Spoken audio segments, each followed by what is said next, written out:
Bom dia! Hoje, dia 5 de setembro de 2025. Hoje vamos falar do arrependimento que os filisteus tiveram quando levaram a arca do Senhor nosso Deus para a terra deles. Deus mostra todo o seu poder para eles através de seus atos. A arca da aliança causa medo, temor, angústia no coração dos filisteus depois que a levam. E eles tratam rapidamente de achar uma solução para devolvê-la ao povo de Israel. Vamos à história de 1 Samuel, capítulo 5, versículos 1 a 12, e depois, capítulo 6, versículos 1 até o versículo 18. Texto meio longo hoje. A arca na terra dos filisteus. Depois de tomarem a arca de Deus, os filisteus a levaram de Ebenezer para a cidade de Asdod. Eles a colocaram no templo do seu deus Dagom, perto da sua imagem. No dia seguinte, de manhã, os moradores de Asdod viram que a imagem de Dagom estava caída de cara no chão, na frente da arca da aliança. Então eles pegaram a imagem e a puseram de volta no seu lugar. No dia seguinte, de manhã, viram que ela estava caída de novo na frente da arca. A cabeça e os 2 braços da imagem estavam quebrados. Caídos na soleira da porta, somente o corpo estava inteiro. É por isso que até hoje os sacerdotes de Dagom e todos os que adoram em Asdod não pisam aquele lugar. E o Senhor Deus castigou duramente o povo de Asdod. Fez com que todo o povo dali e da vizinhança ficasse cheio de tumores. Quando eles viram isso, disseram: o Deus de Israel está castigando a nós e ao nosso Deus Dagom. Não podemos mais deixar que a arca de Deus de Israel fique aqui. Então mandaram que alguns mensageiros fossem chamar todos os 5 governadores filisteus e lhes perguntaram: que vamos fazer com a arca do Deus de Israel? Levem para a cidade de Gate. Responderam eles. Então os filisteus a levaram para lá. Mas depois que a arca chegou ali, o Senhor Deus castigou a cidade e pôs medo nos seus moradores. Apareceram tumores em todas as pessoas da cidade, tanto nas mais importantes como nas mais humildes. Então enviaram a arca da aliança para a cidade de Ecrom. Quando a arca chegou lá, o povo começou a gritar: trouxeram a arca do Deus de Israel para cá. Eles querem acabar com a gente. Então mandaram que alguns mensageiros dissessem a todos os governadores filisteus: mandem a arca do Deus de Israel de volta ao seu lugar, para que ela não mate a nós e as nossas famílias. Houve morte e destruição em toda a cidade, por causa do castigo severo de Deus. Os que não morreram ficaram cheios de tumores, e os gritos dos moradores da cidade subiram até o céu. Capítulo 6. A volta da arca da aliança. Já fazia 7 meses que a arca da aliança estava na terra dos filisteus. Aí eles chamaram os seus sacerdotes e os seus mágicos e perguntaram: que faremos com a arca do Senhor? Se a mandarmos de volta, o que devemos enviar junto com ela? E eles responderam: se vocês mandarem de volta a arca do Deus de Israel, não a enviem sem uma oferta. Mandem junto uma oferta para pagar pelo pecado de vocês. Assim vocês serão curados e saberão por que motivo ele continuou a castigá-los. Que oferta devemos mandar? Perguntaram os filisteus. Os sacerdotes e os mágicos responderam: mandem 5 tumores feitos de ouro e 5 ratos também de ouro, de acordo com o número de governadores filisteus. Pois os 5 governadores foram atingidos pela mesma praga que caiu sobre vocês. Façam imitações dos tumores e dos ratos que estão destruindo a nossa terra, e deem como presente em homenagem ao Deus de Israel. Assim, ele talvez pare de castigar vocês, os seus deuses e a sua terra. Por que razão vocês seriam tão teimosos quanto o rei do Egito e os egípcios? Não esqueçam que Deus zombou deles até que eles deixaram os israelitas saírem do Egito. Façam o seguinte: arranjem 2 vacas que ainda não puxaram carroça, e amarrem as 2 a uma carroça nova. Depois toquem os bezerros delas para o curral.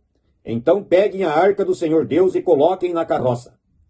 Ponham também numa caixa, ao lado da arca, as imitações de ouro que vocês vão mandar ao Deus de Israel como ofertas para o pagamento de seus pecados.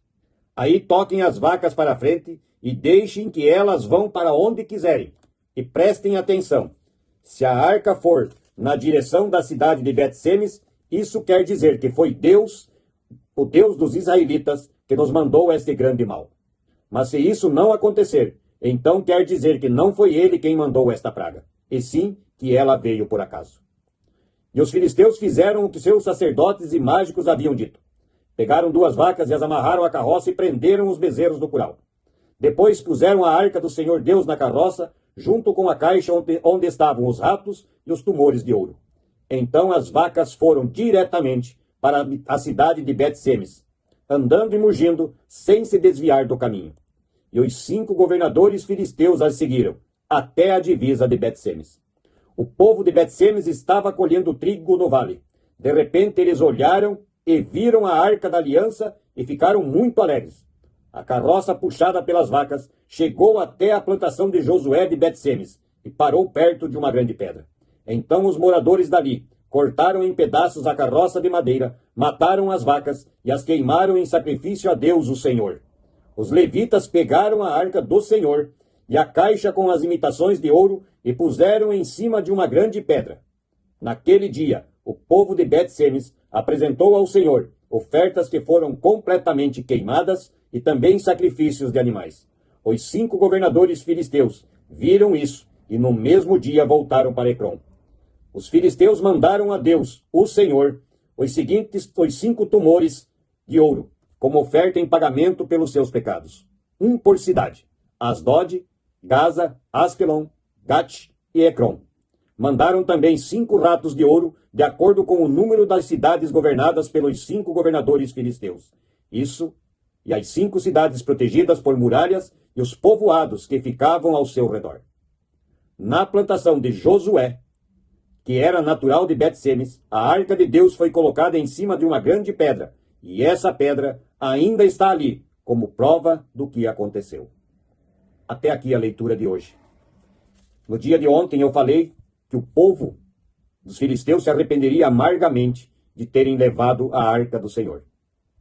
E Deus os castigou com tumores, com mortes, com doenças e muita destruição.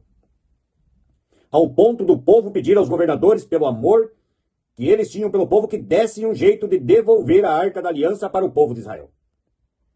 Eles entenderam que seriam destruídos se continuassem com a arca. Chamam adivinhos, chamam seus mágicos, e eles dizem como fazer isso. 5 tumores de ouro, 5 ratos de ouro, um para cada cidade. Isso para pedir o perdão do Deus que eles não acreditavam. Mas eles o fizeram, para que fosse entregue ao Deus de Israel. E aí eles dizem aos sacerdotes, aos mágicos, que eles mandem vacas que nunca puxaram carroça, amarrem 2, fechem os seus bezerros e coloquem amarrados à carroça e em cima da carroça a arca da aliança e também a caixa com os tumores e os ratos. E aí dizem mais: se as vacas seguirem direto para Bet-Semes, foi o Deus de Israel quem nos mandou esses castigos. No entanto, se elas não forem para Bet-Semes, foi por acaso. E as vacas vão direto para Bet-Semes. Deus, o Senhor, mostrou aos filisteus que sim, era o poder dele que estava castigando eles. A arca da aliança não pertencia aos filisteus. Tinha que ser devolvida. Importante mostrar que o grande Deus Dagon dos filisteus cai de cara no chão frente à arca e ao poder do Deus de Israel, nosso Senhor. Eles o levantam, porque ele não pode se levantar sozinho, pois é um Deus que não tem vida. Colocam-no de pé de novo na frente da arca, e no outro dia ele está caído de novo, agora com a cabeça e os braços arrancados. Só o corpo inteiro. Que Deus é esse dos filisteus? Que Deus é qualquer Deus que seja feito através de imagens, seja madeira, pedra, qualquer coisa. Só existe um Deus verdadeiro, o Senhor, o Deus que está no céu. E ele diz claramente: não haverão outros deuses diante de mim.